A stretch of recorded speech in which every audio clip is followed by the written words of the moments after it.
Dalam kondisi yang sudah semakin gawat seperti ini, apakah kemudian ketidakpedulian kita terhadap para leluhur-leluhur, makam-makam keramat itu juga sebenarnya memiliki sebuah kontribusi terhadap maraknya kemudian penyakit dan masalah yang menimpa bangsa kita. Waduh.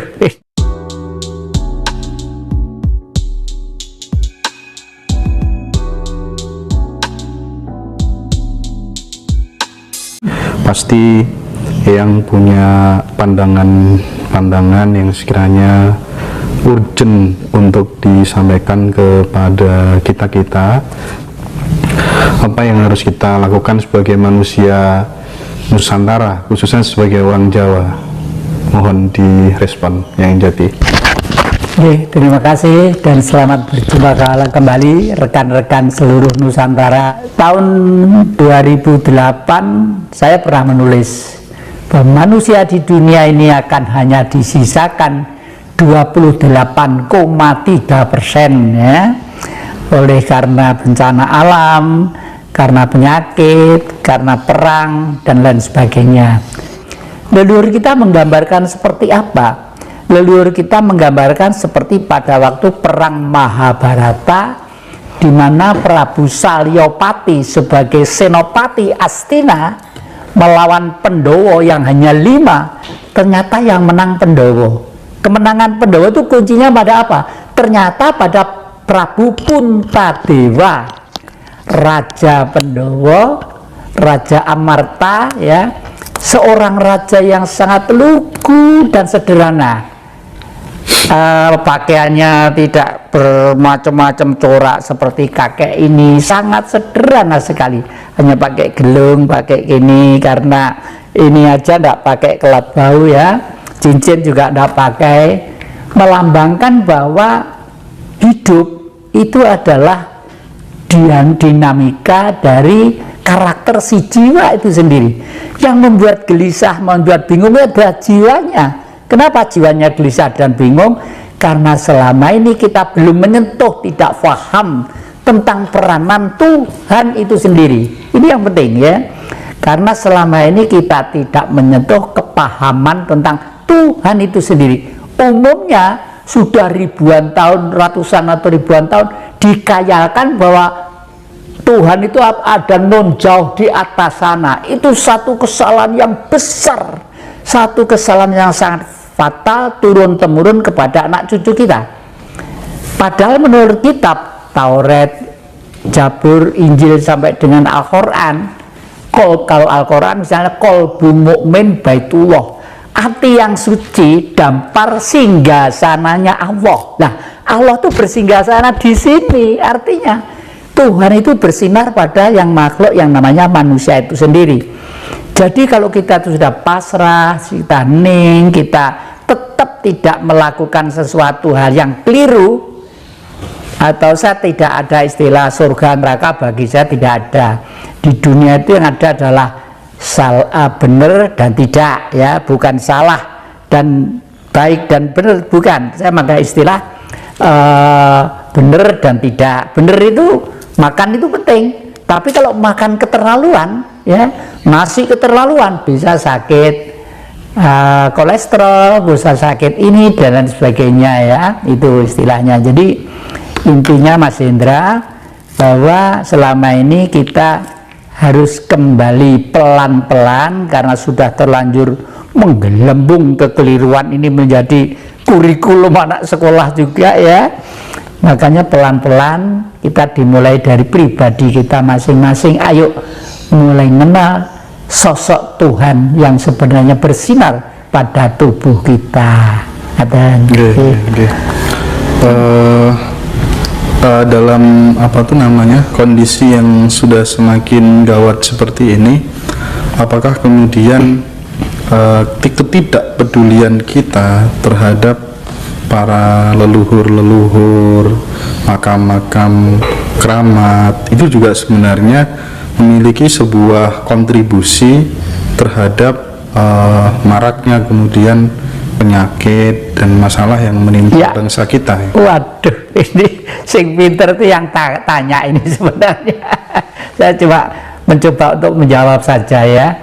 Nah, di Desa Papungan juga itu ada sumber yang namanya sumber cangkring. Dari rumah saya itu kira-kira di tengah sawah agak ke utara gitu, selatannya utaranya Desa Tegarejo, selatannya Desa Garum, bukan Garum, apa ya, Benci apa itu, pokoknya utaranya sedikit ya. Di situ itu ada gamelan. Kalau Anda pernah melihat pagelaran wayang kulit tentang gamelan Lokononto, gamelannya para dewa, ternyata di situ. Karena apa? Setiap malam kita selalu mendengar orang uyon-uyon, orang gamelan yang macam-macam, cuma suara sinden tidak ada. Suara gamelan sudah persis gitu. Padahal pada waktu itu belum musim listrik, tidak ada listrik rumah saya itu. Jadi orang nyetel tape itu tidak ada.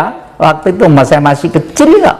Nah, ternyata dari cangkring itulah ada segerombolan gamelan lengkap, selendro, perumbu gitu. Nah, kalau desa itu mau pinjem gamelan untuk bersih desa, misalnya bersih desanya besok gitu, malam nanti itu sudah datang ke sana bawa sesaji bunga sama apa gitu, kesenangannya yang sana gitu ya.